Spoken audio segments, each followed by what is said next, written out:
Ngayon, aha! Shh! Kamusta mga kaibigan? Ako si Typhoon. Mga kaibigan, pagbati mula sa panibagong araw.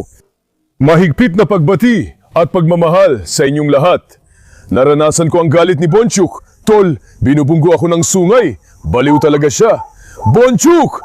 Anong ginagawa ng matapang at gwapo kong anak? Halika dito! Halika dito, halika dito! Tingnan mo ang tapang ng alaga ko ngayon, tingnan mo! Ayos, tara na! Tingnan mo ngayon. Ayos, tara na! Kanina lang, ganito ang ginagawa ko sa kanya, ayos ba? Yung manyak, tumayo at tinanggang banggain ako. Oh, tara na! Halika! Halika nga! Pass away na, Bonchuk. Ngayon, dahil si Gohan na nagvi-video, gusto naman niyang sumama kay Gohan.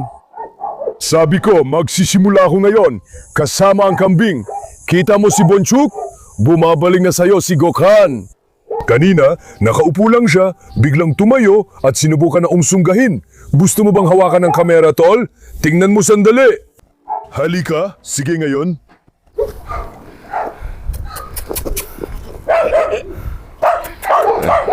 Hindi dapat nagsama ang dalawang kambing. Ang kambing, naiintindihan ang kapwa kambing. Bonjuk! Bonjuk!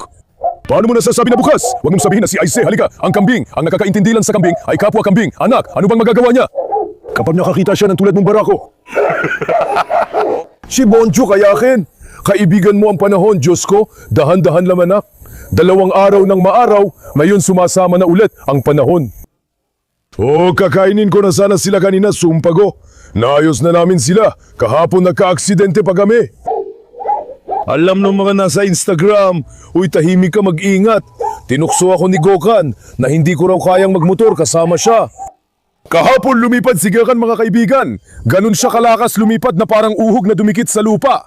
Eksaktong halimbawa, yung mga nakapanood ng video ay siguradong nag-share sa Instagram, isulat nyo sa comments. May mga nagtanong, Kuya, may nangyari ba sa motor? Salamat sa Diyos. Walang problema sa pareho mga kaibigan. Sabi ko na hindi ko na ulit ibibigay, nangangako ako. Nangako na ako, sabi ko na, nangangako ako. Anak, kaya kong lumipad. Kaya kong lumipad ng ligtas. Ngayon, isa akong rally driver. Alam ng mga nakakakilala sa akin. May karanasan ako bilang co-pilot, rally driver at piloto ng eroplano at helicopter. Dahan-dahan lang anak. Kung ikumpara mo ang sarili mo sa akin, siguradong didikit ka lang sa lupa, parang uhog. Teka, Bonju, sana gawin niya rin sa akin yan yung itataas ako sa ere. Ayoko ring isulong ang ulo ko, baliw kasi siya. Kung suntukin niya ako, grabe. Noon, nagbiro lang ako. Sinuwag mo ba yung kambing? Grabe, sino kasama ko? Sinuwag niya yung kambing. Bakit mo sinuwag ang kambing, tol? Bakit mo sinuwag yung kambing? Teka lang, Bonjo. Tama na yung usapan. Ibigay mo na pagkain ko, sabi niya. Halika, pakainin muna natin sila, tol. Yang sungay mo, Bonjo. Hintayin mo muna, akla. Teka, kukuha lang ako ng pagkain doon at babalik ako. Kayo rin, kuya. Huwag yun naman akong bigin habang wala ako. Pakiusap ko lang, sana i-like niyo ang video na ito, mag-subscribe kayo at mag-iwan ng komento para masuportahan ako. Matutuwa talaga ako. Nagsimula na ang renovation. Kawawa yung lalaking nasa kanan. Ipapakita ko sila. Tatanggalin ko na ang kahoy. Anong nangyari sa anak kong maganda? Makikita natin lahat mamaya, kuya. Like muna kayo. Huwag kayong tamarin, pakiusap. Ngayon, Yakan, halika dito at ipakita mo ng malapitan ng harap. Anong nasa harap natin, kuya? Anong meron? Tingnan mo.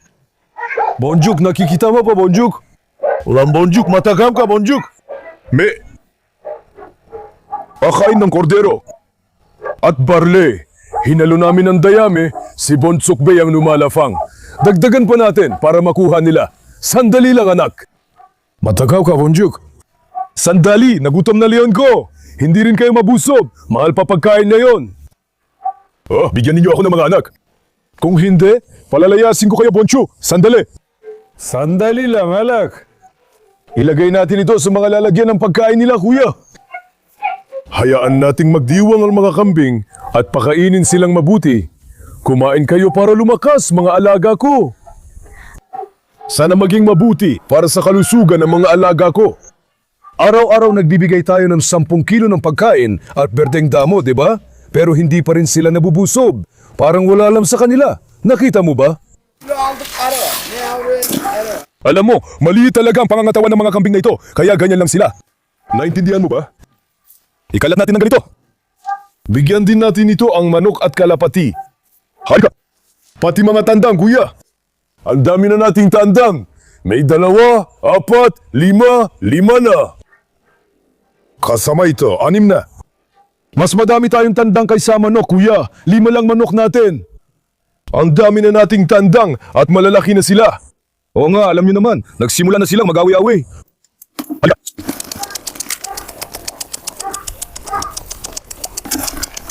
Grabe, ang galing! Halika! Wala kaming itatangi rito, kuya. Pare-pareho lang silang kumakain ng parehong pagkain. Grabe, lahat ng hayop natin ay ang gaganda talaga ng pangangatawan nila. Halika! Nako, nagtago siya. Kanina lang, binigyan ko rin sila ng trigo. May dumating ba? Bakit nagwawala ang mga aso? Sige, tingnan natin ang pinto. May batang dumating. May darating tayong kapatid dito sa bukid.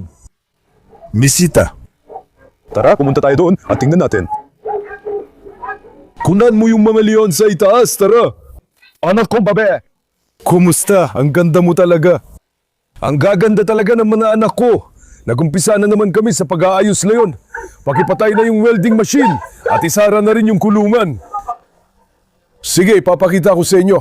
Buti na tapos din namin ang kulungan ngayon. Tapos na mga kaibigan. Bubuksan at isasara ko ang pinto para ipakita na matibay na ito. Isa na lang ang natitirang lugar dito. Pinakawalan ko na si Nora Hanim. Malapit na siyang manganak, mga kaibigan. Nagpapahinga na siya. Nakikita mo ba ang anak niya? Magiging nanay na ang anak ko. Ang ganda. Magiging nanay na si Nora Hanim. Lumaki at bumaba na ang tiyan niya. Nagsisimula na rin mamaga ang mga dede niya. Mga 15 hanggang 20 araw na lang. Mang-ananak na siya siguro. Ito na lang natirang kulungan natin. Dito rin natin gagawin ngayon. Gagawa tayo ng isang pinto. Zeynep! Carlos! Ano, hindi ba natin kakalilinis lang dyan? Hindi kailangan hugasan ng kulungan ng 50 beses araw-araw, anak. Parang mga baka ang mga to, kuya. Hindi ko maintindihan kung gaano sila kadalas dumumi sa isang araw. Tapos na rito. Ayusin natin ang pinto ng kulungan ni Asya. At lalagyan ng bisagra para hindi siya dalhin dito sa bahaging ito. Sandali, Tony. Sisilipin natin. Magpagabait na, Tony. Si Tony, siya rin ang umaaway sa kanya. Teka lang, papapasukin din natin sila. Nasaan si Ginang Marla? Marla! Marla! Sandali, Nora, sandali lang, anak. Mukhang si Nora ay nagpakilala ng kaunti. Hey, Tony! Tingnan mo yan. Tony, mabubugbog ka, magpakabait ka. Si Tony ay talagang tuso. Choksisi! Pinuprovoke niya, tingnan mo. Kaunti na lang, makakatikim na rin kay Nora. Mga bata, mapakabait kayo. Wag, Tony! Sandali, tabi muna tayo sa kanila. Si Tony, naghihintay. Kapag may pagkakataon, sinusubukan niyang sugurin si Nora. Natrap si Tony kasama ng iba at tumalon siya mula rehas papunta sa sahig. Hindi rin namin masiguro ang kulungan niya, ma'am. Hindi pa kami tapos doon, tama. Takpan pa namin ang ibabaw. Marami pa tayong gagawin, kuya. Mga kaibigan, nandito na ang ating mga bisita at taga-subaybay. Nakilala ko ang kapatid ko sa palengke kamakailan lang. Anong ginagawa mo, kapatid? Kumusta ka? Maligayang pagdating. Kumusta ang bukid? Napakaganda. Ngayon, pakinggan mo, kanina lang ay sinabi ko na rin sa inyo na may ibinigay kaming isang recording. Ngayon, medyo agresibo si Tacy. Mag-iingat tayo. Papasukin ko kayo sa loob, huwag kayong matakot, ayos lang. Gehan, ngayon, iatras mo muna si Tacy. Kuya, halika, huwag kayong pabaya. Baka tumalon siya, huwag matakot, ayos lang. Halika, kapatid, dumaan ka. Ikaw, halika. Sabi niya hindi. Halika, pumasok ka na agad. Pumasok kayo ng mabilis. Pumasok kayo agad. Taisi, halika. Huwag kunin ang bata. Hayaan silang umalis. Sige na, hindi siya atake. Sana napagbigyan din siya kahit paano. Kuya, di ba tayo kakagatin? Hindi, di tayo kakagatin. Kayo, halika. Halika, ikaw, halika. Halika? Sige, Taisi, tumigil ka. Halika. Tama. Sige, tumigil ka. Kuya, pumasok ka na. Nara, halika. Naku, tumakbo ka. Hintayin, hindi tayo makapasok sa pinto. Wala, kuya, dalhin mo. Huwag kang mahiyang pumasok. Halika na. Nara, halika na. Walang yakap. Daan ka na. Sige. Hindi, kayo muna lumapit dito. Hindi, hayaan mo muna siyang lumabing. Sandali. Mahal niya, huwag kayong matakot. Hindi kanya kakagatin. Hindi kanya kakagatin. Huwag kang magpanik. Sadali lang. Nagsimula na rin umulan. Swerte naman. Halika. Sige lang, huwag kang matakot. Kalma ka lang. Halika kuya, halika. Sige, huwag kang lumapit kay Daisy. Sige, halika na. Grabe naman. Nagsimula pang umulan. Nakikita mo ba yan? Kaharating nyo lang sa mga aso, di ba? Hayaan nyo munang amuyin kayo, tol. Umupo muna kayo dito. Halika, umupo ka, huwag kang magpanik. Relax ka lang, ayos lang. Tol, meron din ako pero yung sa akin, alam mo na, Kafkas na aso ng pastol. Oh, ipinasa niya sa akin yung video. Nakita mo na ba? Kung kukunin ko siya sa kandungan ko, makakaproblema daw. Huwag mo siyang kulin, ibigay mo siya sa akin. Halika Hussein, kuya, huwag mahiya. Alam mo ba bakit ko sinabing huwag mo siyang kunin? Teka lang, kapag nilalapit mo ang mga aso, akala nila may banta. Naiintindihan mo? Sandali, Nura. Lan dur yarma dur. Men, sabihin mo nga, Hussein, yon. Sabihin mo. Hussein ba? Oh, Hussein? Ako rin, Hussein ang narinig ko. Ako, Hussein. Wala, huwag ka munang gumawa ng kahit ano. Saglit lang, Nura. Medyo malakas siya eh. Naminig. Wala, nag-isip ka ba? Natakot ka ba? Hindi, nag-isip lang ako. Ang pangalan niya ay Ares. Ares, ipapakita ko ba sa iyo ang mga kulungan? Ano ang pangalan ni Eres? Halos yun ang lahi mula kay Dokkay. Ipakikita natin lahat kay Hussein. Ipakita mo si Doktay. Naalala mo ba ako? Nung una kang dumating, ipinakilala kita. Oo, naalala ko pangalan mo. 3 taon na ang nakalipas. Huwag kang mahiyang lumapit, kuya. Teka, tara, maglakad tayo. Ang pangalan nito ay Nuradan. Nuradan. Teka, kuya, anak, hindi Barinash. Galing kay Marla. Wala, huwag kayong gumawa ng kahit ano. Hindi, Marla. Sige na, huwag kayong magpanik. Hindi, kalma lang. Alin ang tama? Hindi, Marla. Na ako, kapayapaan. Kuya, gano'ng nakatagal sa'yo yung palamuti? Itong palamuti na ito, 78 taon na. Kayo na lang na kuya mo ang maglakad. Sige. Sige kuya, ngayon, inilabas na namin si Kuzay mga kaibigan. At sinuwerte pa, umulan pa. Medyo nilamig yung bata kaya ganun. Huwag kang maiya, mag-relax ka lang. Mag-relax ka lang. Huwag kang mag-alala, walang dapat pag-alala, maging matalino ka lang. Huwag mo nang intindihin. Ang daming tao, ho? Tara na kuya. Alam mo yon, medyo nahihiya ka. Tapos kapag pinakawalan mo sila, lahat sila umatake. Dahil may oras na, tara na. Kuya, sigurado akong natira ko. Wala para sa akin, ako ang aatakihin. Huwag kang magpanik, lumapit ka, di ka naman pagsasabihan.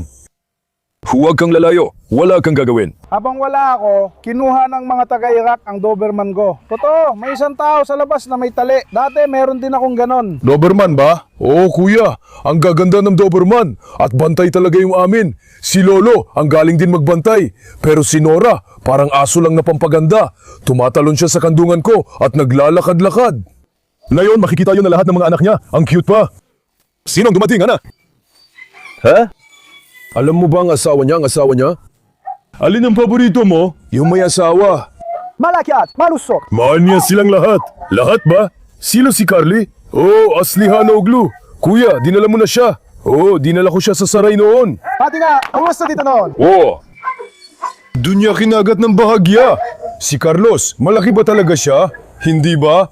Tayo, grabe rin tayo, Diyos ko. Nora, sandali lang. Gusto mo ba ng mas malaki? Huwag lang gawin sa akin yon. Hindi, ikaw ang may gusto. Huwag kang mag-alala. Mga anak mo, ang lahat ng ito, pwede mong silipin. Gusto mo ba ng litrato kasama sila? Sige, kunan mo.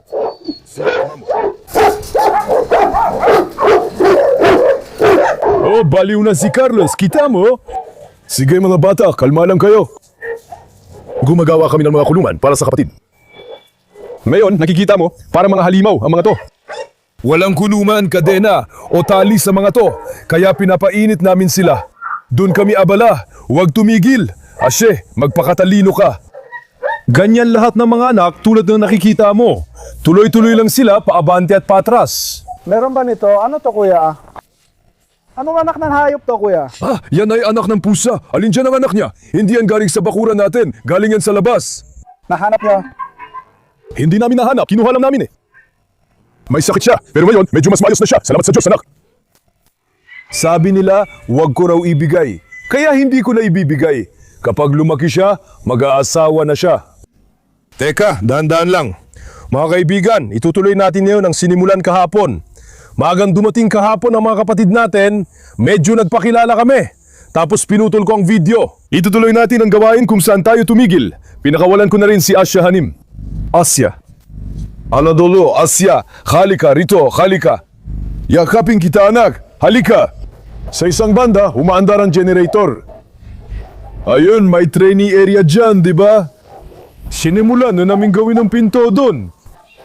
Ayusin natin yun ng mga aso sa tamang pwesto. Tama, Ginang Asya?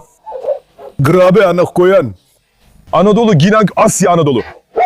Sige, ipakita mo ang mga kulungan. Nandyan ang Escobar ng barangay.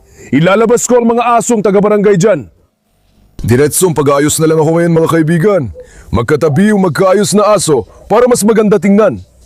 Kinuha ko si Jinan Zainab dito, nandito si Alex, tapos inalis ko siya. Nandito si Jinam Zainab, ilagay ko si Alex sa bandang ito. Nandito si Ginang Alex, ilalagay natin ang mga kulungan sa gilid at dito ilalagay si Odun. Wala pang laman dito. Ilalagay natin si Odun dito, kaya pareho lang sila. Yung magkapareho, hayaan nating magkatabi ang mga lahi. Sinabi ko lang yun para gumanda tingnan. Pagkatapos, kukunin natin ang mga asong nasa labas. 2 o 3 na lang ang asong nasa labas. Kaya halika rito. Ngayon, ayusin natin ito. Dokhan, good luck. Siyang nag-ayos ng pinto ngayon at magandang gawa niya. Ayusin din natin mamaya ang mga bato at krib dito. Malinis na ito. Pagkatapos, dadalhin ko rito ang karamihan sa mga aso sa labas at magdadagdag tayo ng crib at iba pa. Ayusin natin ito. Pagsasama-samahin natin sa isang lugar ang mga laging naglalakad, nag-aaway at nagdudulot ng gulo para maiwasan ang problema. Huwag hayaang makapasok sina Carlos, Hector at Odun sa bakuran. Matatapang silang aso. Para mailabas natin sila, mas magiging madali kung pagsasama-samahin muna natin ang mga ito. Naintindihan nyo ba? Doon talaga yon. Halimbawa, ilalabas ko sina Carlos, yung agresibo. Pumupunta ako sa bukid dito at doon, mahirap talaga. Kapag ganito ang ginawa natin, kuya, makikita natin ng maayos ang mga aso sa bakuran. Sandali, saan ko nga ba nilagay ang tali? Nasa akin ang tali kanina. Saan ko nga ba nilagay ang tali? Kailangan pa nating dalhin si Odun. Dito ako ba nilagay? Halika. Ngayon, dadalhin natin si Odun. Sana kapag inilabas natin siya, hindi siya makipag-away. Kunin mo rin si Tari. Destan! Anong ginagawa mo, anak kong matapang? Ikaw ang ng nanay at tatay mo, tunay na anak ng karisma. Siyempre, isa-isahin muna natin ang mga malilinis na aso. Si Rocky rin ay nananatili sa bahay. Ipakita ko rin si Rocky. Si Safik Rocky. Kinuha ko siya. 3 araw na siyang nasa bahay. Malinis na malinis siya. Pero pagdating sa bukid, nadumihan na naman. Magkasama si Rocky at Isabel sa bahay. Ngayon, inaalagaan ko si Rocky, pero dinala ko siya dito dahil nababagot na siya. Kailangan din isama si Ginan Isabel. Kung hindi ngayon, sa susunod, si Izosh naman. Sosyal! Miss mo na ba si Isabel, anak? Si Isabel ang matalik na kaibigan ng anak ko. Ulan Asya, may para ba kayo dun? Asya, kamusta anak? Hindi ka tatalon kay Odun, di ba? Halika rito. Iayos natin ang mga aso, kuya. Pinturahan natin yon. Maaraw, pero sabi sa ulat, ulan. Kasi umaalis na ang mga ulap at iba pa. Lumilitaw ng araw. Magandang panahon, kaya magpipintura ako at tatapusin ang harapang kulungan. Nasaan na ang mga baby ko? Odun! Handa ka na ba, anak? Tingnan mo, nakatutok na agad ang matapang na yan. Good luck. Kuya, sobrang tapang ni Odun na aso, walang pinipili, lahat inaaway, baliw talaga. Sobrang siraw na. Ilagay na natin siya sa mga kulungan sa harap habang araw pa. Tatalon ba siya? Tatakas ba? Subukan natin kasama sila, sana hindi siya tumalon. Sandali, ipapakita ko sa inyo ang mga anak ng prinsipe, hintayin nyo. Tingnan mo ang ganda nito. Tingnan mo ang anak nito. Anong ginagawa mo, mahal? Ipamigay na pa natin sila. Payo lang ito. Ginawang tambayan ng mga yan ang delivery room. Dumating ka na ba, prinsesa? Anak, dadalhin ko na ang kuting at ipaampun ko na ang mga kuting ko. Sige, ipapadala ko na sila. Palagi silang tumatambay sa labas eh. Prinsesa, pati si Mama isasama. Kunat sa mga kuting at isasara ko na sila. Dapat bantayan ng mga kuting na yan. Baka matrigger ang mga aso, baka kagatin sila o kung ano paman. Sabi ko, ilagay muna natin sila sa ligtas na lugar. Ayusin natin lugar nila, tol. Marami tayong gagawin pagkukumpuni. Linisin muna natin paligid. Papasok pa tayo sa bahay. Ayusin pa ang bahay. Sa harap, isa na lamang natirang kulungan. Dahan-dahan naming inaayos ang pagpipintura. Ngayon, inalabas ko si Odun. Anong nangyari, prinsesa? Nalungkot ka ba dahil kinuha ko anak mo? Sandali lang. Teka lang, Odun, halika. Halika, batang matapang, halika! Kuya, natatakot talaga ako tuwing nilalakad ko si Odun. Dinadala ko siya araw-araw, pinalalabas din namin siya sa labas. Walang problema sa labas, pero takot talaga ako sa loob ng bakuran. Sandali. Kasi parang nagpapanggap lang siya na hindi siya atak. Biglang sumugod, Odun baba. Wala si Dede, di ba? Pero sinusundan niya pala tayo sa likod. Halika nga rito, Odun. Gwapo kong anak. Noon, hindi pa in-hit si Alex. Kung naging hit sana siya, pareho ko sana silang kukunan ng video. Ang gaganda sana ng magiging mga tuta, mga kaibigan. Sa kasamang palad, hindi siya nag-in-hit. Layon. Aha. Naputol ang sinduron. Tigit! Talagang naputol ang sinturon, kuya. Tingnan mo, tumigil. Naputol ang sinturon. Eto, sa kamay ko. Konti na lang, Lolo. Muntik nang sumabit sa gitna. Sumpa man, Lolo! Muntik ka na talagang sumabit sa gitna. Tigit! Paano naputol itong sinturon, ha? Buti na lang tumigil. Kung hindi, siguradong magkakaproblema tayo. Toto, Lolo, paano mo ito nakita noon? Lolo, hindi talaga sana kita na iligtas noon, anak. Sasabihin ko sa'yo. Sandali, atakin ko rin tong pata. Sandali lang. Halika, Odun. Sandali. Naputol ang tali, pare. Grabe, nagulat ako. Nakita mo, hindi niya napansin na naputol na. Kung napansin niya na naputol, siguradong nahuli na niya agad si Lolo, pre. Seryoso, pre, siguradong nahuli na niya agad. Teka, tingnan natin, dahan-dahan lang tayo. Hindi, Lolo. Hindi, anak. Hindi, anak. Ay, Lolo. Halimbawa, isasama ko si Lolo. Hindi. Hindi, sandali lang. Hindi, Lolo. Anak, huwag kang pumasok, sige na. Hindi. Sandali. Ano ka dito? Sandali. Si Lolo ay natatakot din naman. Medyo nag-aalanan siya. Teka, mga bata, tumabi muna kayo. Teka lang, hayaan mo na siyang lumabas. Hindi. Kuya, ang bangis ng asom yan. Natatakot na rin ako sa kanya mula kahapon. Kayo na magkwenta, may klipa ang tali, hawak ko pa. Teka. Hintay. Dede, huwag kang lumapit. Sa totoo lang, hindi mo kinakain, kahit ako natatakot lumapit sa harap mo. Sandali lang, anak, teka. Teka lang, masyado maikli ang tali. Teka lang, mahihirapan ako ngayon. Teka lang, anak, huwag kang lumapit. Sandali. Odin, kuya, kunin na natin agad ang kulungan niya. Sana hindi siya makaalis doon. Ngayon, alam mo ba, sandali anak, sandali. Lumayo ka muna, sandali lang. Halika, tangga. Sandali lang anak, sandali lang. Lolo, huwag kang makialam. Tigit! Bismillah. Salamat, ilagay na natin yan. Subtitle MK sandali lang.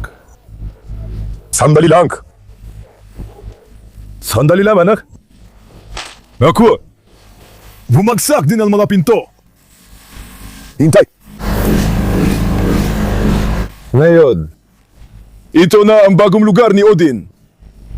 Ayos ba? Teka, Odin, dadaan muna ako. Sandali lang, anak. Lagyan natin ng suporta sa likod para hindi gibain ni Odin. Tingnan natin itsura nito ngayon, basta wag lang mahuli.